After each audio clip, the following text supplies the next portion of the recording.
Hello student, welcome to the biology Vichar channel. आज हम discuss करने वाले हैं चारगफ रूल को। क्या डिस्कस करेंगे हम? चारगफ रूल, और इससे रिलेटेड क्वेश्चंस भी करेंगे। ठीक है, तो चारगफ रूल में हमें सबसे पहले बात जो ध्यान रखने वाली है वो कि ये हमेशा डबल स्टैंडर्ड डीएनए के केस में एप्लीकेबल है। ठीक है, डबल स्टैंडर्ड, अगर हमारा डीएनए सिंगल स्टैंड हुआ या फिर आरएनए अगर हमारा सिंगल स्टैंड हुआ तो ये एप्लीकेबल नहीं होगा। ठीक है, सिंगल स्टैंडर्ड डीएनए और सिंगल स्टैंडर्ड आरएनए में एप्लीकेबल नहीं होगा। डबल स्टैंडर्ड डीएनए और डबल स्टैंडर्ड आरएनए के केस में ही ये एप्लीकेबल होगा।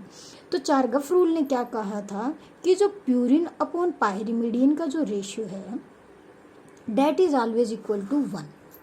ठीक है, और सेकंड बात जो इसने कही थी कि जो कंपोजिशन होती है डीएनए की वो वेरी करती है एक स्पीसीज से दूसरी स्पीसीज तक। तो सबसे मेन तो ये पहला पॉइंट ये। तो सबसे पहले हमें पता है कि प्यूरिन कौन कौन से होते हैं, एडेनिन और गुआनिन, ये हमारे प्यूरिन है। और पायरिमिडिन कौन से थे, ये तीनों पायरिमिडिन थे। तो देखो इसने कहा प्यूरिन अपॉन पायरिमिडिन का रेशियो 1 होना चाहिए, तो बच्चे यहीं कंफ्यूज हो जाते हैं। तो प्यूरिन देखो A+G, ठीक है, इनका रेशियो पायरिमिडिन के रेशियो के बराबर होगा। ठीक है, अगर हम डीएनए की बात करेंगे हम थाइमिन और साइटोसिन लेंगे, और अगर हम आरएनए की बात करेंगे तो हम यूरासिल भी लेंगे। ये हमेशा इक्वल टू 1 होगा। बच्चे क्या करते हैं, जैसे हम पहला क्वेश्चन उठाते हैं, क्वेश्चन आ गया, जैसे ये क्वेश्चन है A+T G+C इक्वल टू 1, ये ट्रू है कि फॉल्स है? तो ये चीज़ गलत है। गलत क्यों है, देखो इसको एक्सप्लेन करते हैं। सपोज करो हमारे पास कोई डबल स्टैंडर्ड डीएनए है। ठीक है, उस डीएनए में हमारे पास एडेनिन 30 है, सपोज किया। अगर एडेनिन 30 है तो एडेनिन हमें पता है थाइमिन के साथ अटैच होता है, तो अगर A30 है तो T भी वहाँ पे 30 होंगे। ठीक है, और सपोज वहाँ पे गुआनिन जो है वो 60 है। अगर टोटल 100 बेस पेयर है उसमें से 30 हमारे पास ये है और 70 मान लो 70 हमारे पास गुआनिन है। ठीक है, तो G हमेशा ट्रिपल बॉन्ड से अटैच होता है साइटोसिन के साथ, यानी कि अगर ये 70 है तो C भी क्या होगा, 70 होगा। तो अब इसके अकॉर्डिंग क्या हमारा 1 आएगा। 30 + 30 कितना हो गया, 60, और 70 + 70 140। क्या ये हमारा 1 है इक्वल? बिल्कुल भी नहीं। लेकिन अगर ये ऐसे होता A+G अपॉन T+C तो ये इक्वल टू 1 जरूर होता, बिकॉज देखो 30 + G कितना है 70 और T 30, 70 100/100 that is equal to 1। ठीक है, is it clear? I hope आपको क्लियर होगा। अब देखो सेकंड क्वेश्चंस के थ्रू हम अपने कंसेप्ट क्लियर करते चलेंगे। हमारे पास है TMV। ठीक है, हमें दे दिया कि एडेनिन 35% है, तो आप साइटोसिन का रेशियो निकालो क्या होगा। तो हम ये नहीं निकाल सकते। क्यों नहीं निकाल सकते? क्योंकि जो TMV होता है उसका जो जेनेटिक मटेरियल है वो क्या होता है, single standard RNA. Single standard RNA अगर जेनेटिक मटेरियल है तो वहाँ पे चारगफ रूल नहीं एप्लीकेबल होगा। आई होप इन 2 क्वेश्चन से आपकी कन्फ्यूजन काफ़ी हद तक क्लियर हो गई होगी। नेक्स्ट हम चलते हैं थर्ड क्वेश्चन पे। थर्ड क्वेश्चन देखो क्या है। थर्ड क्वेश्चन ये है कि कोई न्यूक्लिक एसिड हमें दिया हुआ है, उसकी कंपोजिशन ये है, यानी कि यहाँ पे हमें बोला है कि जो A है वो 20% है, T 30% है, C 25% है और G 25% है। तो इस न्यूक्लिक एसिड का नेचर कैसा है हमें ये बताना है। ठीक है, तो अब देखो अगर ये डबल स्टैंडर्ड होता, ठीक है, अगर ये डबल स्टैंड होता तो हमारे पास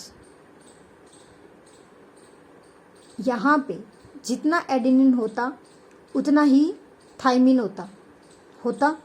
लेकिन यहाँ पे थाइमिन की कंसंट्रेशन अलग दे रखी है, डेट्स मीन ये सिंगल स्टैंडर्ड रहा होगा, है ना, सिंगल स्टैंडर्ड रहा होगा। और ये डीएनए है। क्यों डीएनए कह रही हूँ? क्योंकि यहाँ पे यूरासिल नहीं है। डेट्स मीन ये तो क्लियर हो गया कि हमारा जेनेटिक मटेरियल है वो डीएनए है। पहली बात तो ये नेचर पता चल गया हमें, वो डीएनए है।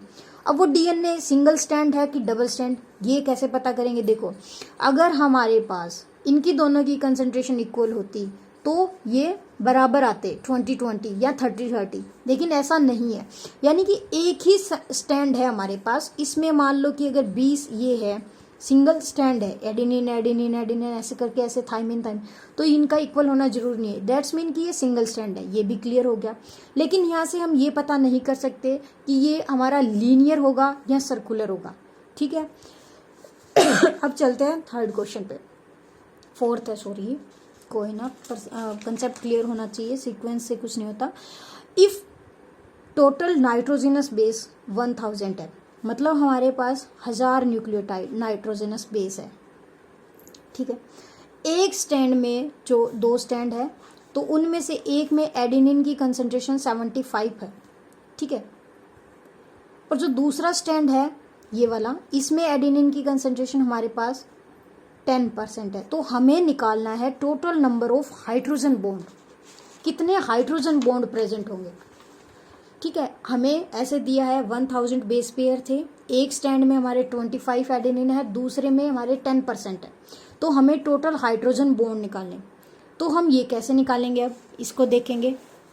तो देखो, सबसे पहले 75% का मतलब क्या है कि 100 अगर नाइट्रोजनस बेस है तो उसमें 25 एडेनिन है, यही मतलब है। तो एक में कितना हुआ, 75/100, और तो 1000 हमें दे रखा है क्वेश्चन में, तो 1000 में कितना होगा, तो ये हो गया हमारा 750 एडेनिन, ठीक है, क्लियर हो गया।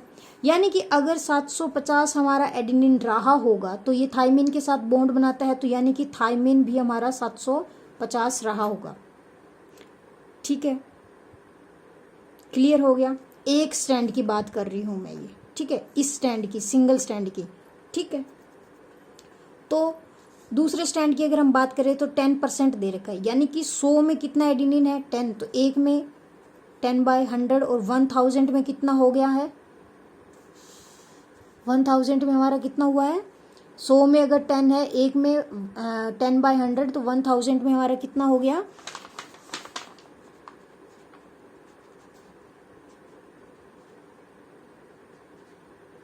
1000 है ये, तो हमारा 100 हो गया, ठीक है। तो अब देखो टोटल एडेनिन कितना है, 750 + 100 कितना हो गया, 850। यानी कि टोटल एडेनिन हम देखें तो 850 है, ठीक है। एडेनिन, अब देखो एडेनिन बॉन्ड किसके साथ बनाता है, थाइमिन के साथ, यानी कि 850 अगर एडेनिन है तो 850 ही थाइमिन रहा होगा, ठीक है। तो एडेनिन और थाइमिन के बीच में 2 हाइड्रोजन बॉन्ड होते हैं, तो 850 में कितने हाइड्रोजन बॉन्ड हो गए हमारे, इसके अगर हम मल्टीप्लाई करेंगे तो ये आ गया 1700, ठीक है। अब ये देखो 8000 में से 850, 1000 में से 850 हमारे ए और टी है, तो जी और सी कितने बचे हैं, 150 जी और सी बचे हैं पीछे। 1000 में से 850 तो हमारे ए और टी है, तो पीछे 150 बचे जी और सी। अब जी और सी के बीच में देखो कितने बॉन्ड होते हैं, 3 बॉन्ड होते हैं, तो 150 में कितने बॉन्ड होंगे, 3 से मल्टीप्लाई करेंगे, ये कितने हो गए, 450 हाइड्रोजन बॉन्ड होंगे। यानी कि पहले कितना निकला था, 1700 तो हमारे ए और टी के बीच में हाइड्रोजन बॉन्ड निकले थे, और 450 हमारे इसके जी और सी के बीच में निकले। तो टोटल के लिए हम क्या करेंगे, 1700 + 450, यानी कि 2150 हमारे टोटल हाइड्रोजन बॉन्ड होंगे। एक बार फिर से हम सारा कंसेप्ट समझेंगे कि कैसे कैसे किया है। देखो हमें यहाँ पे 1000 बेस पेयर दे रखे थे, ठीक है। इसने कहा कि एक जो स्ट्रैंड है उसके अंदर 75% एडेनिन है और दूसरे स्ट्रैंड में 10% एडेनिन है, और हमें total number of hydrogen bond निकालने। तो अब देखो 75% का मतलब क्या है कि 100 में से 75 एडेनिन है, तो 1000 बेस पेयर में कितने एडेनिन हो गए हमारे, 750। यानी कि 750 एडेनिन 750 थाइमिन से अटैच हुए होंगे, ठीक है। तो ये 750 थाइमिन हो गए, ठीक है। अब हम दूसरे स्टैंड की बात करते हैं, दूसरे में कितने हैं, 10%, यानी कि यहाँ पे 100 एडेनिन आ गए। जैसे 100 में अगर 10 एडेनिन है तो एक में 100/10 हो गया, 1000 में कितने हो गए, 100 एडेनिन। यानी कि 750 + 100 कितने हो गए, 815 ए और टी हो गए, और ए और टी के बीच में 2 हाइड्रोजन बॉन्ड होते हैं। तो हम टोटल हाइड्रोजन बॉन्ड निकालें कितने, ये हो गए 1700, ये टोटल हमारे हाइड्रोजन बॉन्ड हो गए ए और टी के बीच में। अब ये देखो कि हमारे पास टोटल 1000 अगर नाइट्रोजनस बेस है, उसमें से 850 अगर हमारे दोनों स्टैंड के अंदर ए और टी है, तो पीछे जी और सी कितना बचा, हम इसमें से माइनस कर देंगे, सिंपल 150। अब देखो जी और सी के बीच में कितने हाइड्रोजन बॉन्ड होते हैं, 3 होते हैं, तो 150 इंटू 3 करेंगे तो कितने हो गए 450। यानी कि टोटल हाइड्रोजन बॉन्ड देखे तो 1700 जो थे वो ए और टी के बीच में हो गए, और जी और सी के बीच में क्या हो गए 450 हाइड्रोजन बॉन्ड। तो टोटल कितने हाइड्रोजन बॉन्ड हो गए 2150। तो इस तरह से आज हमने देखा कि चारगाफ रूल क्या होता है और उससे रिलेटेड किस टाइप के क्वेश्चंस नेट के एग्जाम में या बोटनी का जो कमीशन का पेपर होता है उसमें आते हैं। That's all for today.